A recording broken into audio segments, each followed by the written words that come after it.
नमस्कार साथियों, आपका बहुत बहुत स्वागत है। अभी तक पृथ्वी की उत्पत्ति, सोलर सिस्टम की उत्पत्ति, इस टाइप के टॉपिक को हम लोग पढ़ रहे हैं, ठीक है। और हमने एक तारक सिद्धांत को कुछ कुछ हद तक समझ लिया है और हम ड्यूलिस्टिक कॉन्सेप्ट द्वैतारक सिद्धांत की ओर आगे बढ़ रहे हैं, ठीक है।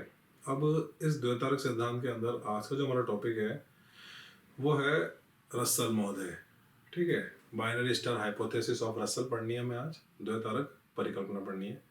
इस परिकल्पना के अंदर रसल महोदय ने जो ब्रह्मांड है, सूर्य है और सोलर सिस्टम है, इसकी उत्पत्ति को समझाने के लिए सूर्य के अलावा दो तारों का सहयोग लिया है और उन दो तारों का संबंध उन्होंने अलग अलग नामों से रखा है, जिसमें एक का नाम इन्होंने रखा है अप्रोचिंग स्टार और दूसरे का रखा है कंपेनियन स्टार। वही कंपेनियन स्टार को वो साथी तारा कह देते हैं और अप्रोचिंग स्टार को वो विशालकाय तारा कह देते हैं। तो अब इसे समझने से पहले हम वही दो तीन चीज़ें हमारी जो कड़ी में रहेंगी कि सबसे इससे पहले हमने जेम्स जीन्स के हाइपोथेसिस को पढ़ा और जेम्स जीन्स के हाइपोथेसिस को पढ़ने के बाद उसकी कुछ कमियां, उसकी कुछ समस्याएं थी जो उसको सुलझा नहीं पा रही थी। क्या समस्याएं थी? पहला कि सूर्य और ग्रहों के बीच की दूरी क्या है, क्यों है, कैसे है, इसका जवाब नहीं मिल पा रहा था। दूसरा, वर्तमान में जो ग्रह हैं उनका कोणीय आवेग, उनका एंगुलर मोमेंटम, कि जैसे हमने पहले पढ़ा था कि सन का जो एंगुलर मोमेंटम है वो 2% बताया और जो बाकी प्लैनेट से बाकी जो ग्रह हैं उनका एंगुलर मोमेंटम 98% बताया। तो ये जो समस्या है, ये तो समस्याओं का समाधान नहीं हो पाता। तो चलिए अब स्टार्ट करते हैं, ठीक है। देखते हैं।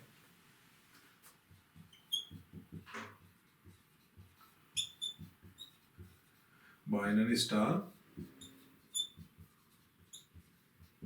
Hypothesis of Russell.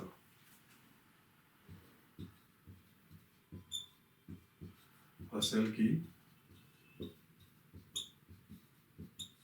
द्वैतारक परिकल्पना। अब इसमें इन्होंने बताया कि जो जीन्स महोदय है, जेम्स जीन्स, वो दो बातें नहीं समझा पा रहे थे। एक तो सूर्य तथा ग्रहों की बीच वर्तमान दूरी, ये कैसे आई, क्यों आई, किस टाइप से आई, इसका जवाब नहीं मिला।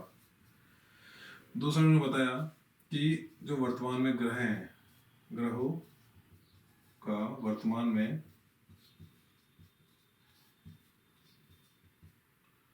कोणीय आवेग, एंगुलर मोमेंटम, कि हम जानते हैं कि ग्रहों का 98% बताया हुआ है और जो सन है, सूर्य है, इनका 2% बता रखा है। तो ये समस्या नहीं समझ में आई। अब देखो, एक बार इंक डाल दो, इंक खत्म हो जाती है बीच बीच में। अब क्या है कि जो सन है, सन के जो नज़दीक है वो है कंपेनियन स्टार, साथी तारा, ठीक है। और ये साथी तारा जो सन है, सूर्य है, उसके साथ साथ रिवॉल्व करेगा, उसके साथ साथ ही परिक्रमा करेगा। लेकिन जो अप्रोचिंग स्टार है, विशालकाय तारा है, वो अचानक कहीं से आएगा। वो एक बार डायग्राम के माध्यम से समझ लेते हैं, ठीक है। जैसे ये मान लीजिए, इसमें भी इंक नहीं है, चलो इंक समय ज़ाया ना करते हुए इसे डायरेक्ट लिख लेते हैं। ये मान लीजिए कि सूर्य है, ठीक है, और इसके जो नज़दीक था वो था कंपेनियन स्टार, ठीक है, साथी तारा। अब ये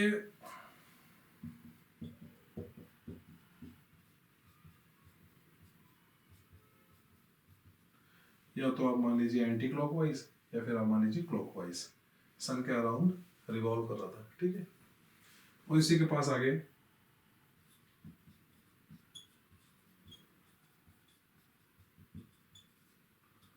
अप्रोचिंग स्टार, ठीक, इसके साथ में इसे विशालकाय तारा कहेंगे विशाल का तारा है, इसलिए साइज भी थोड़ी विशाल ही बना देंगे, ठीक है। अब इन दोनों के बीच में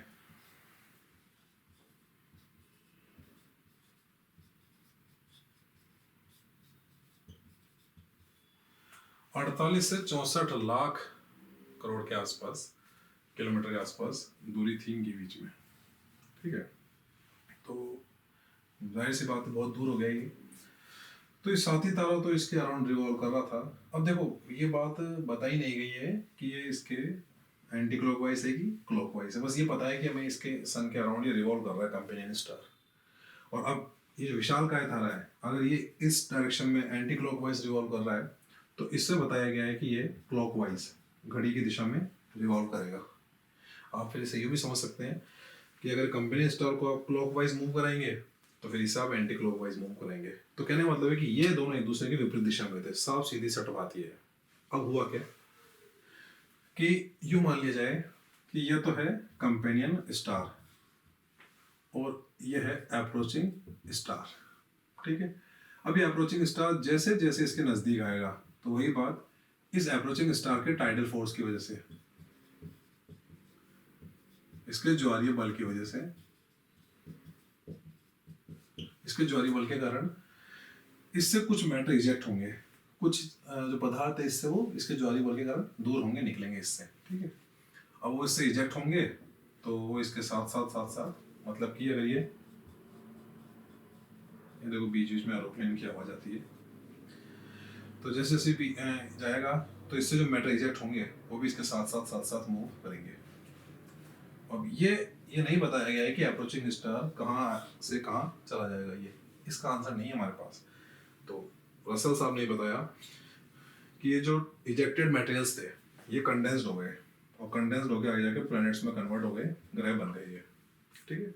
इनमें कंडेंसेशन की वजह से ग्रह बन गए। ग्रह बनने के बाद जो 2-3 जो जितने भी ग्रह बने उन ग्रहों के बीच में दूरी कम थी तो वापस अपने अपने टाइडल फोर्स की वजह से, अपने अपने ज्वारीय बल के कारण फिर मैटर इजेक्ट हुए और इजेक्ट होने की वजह से ये जो मैटर थे ये वापस से उपग्रह में कन्वर्ट हो गए।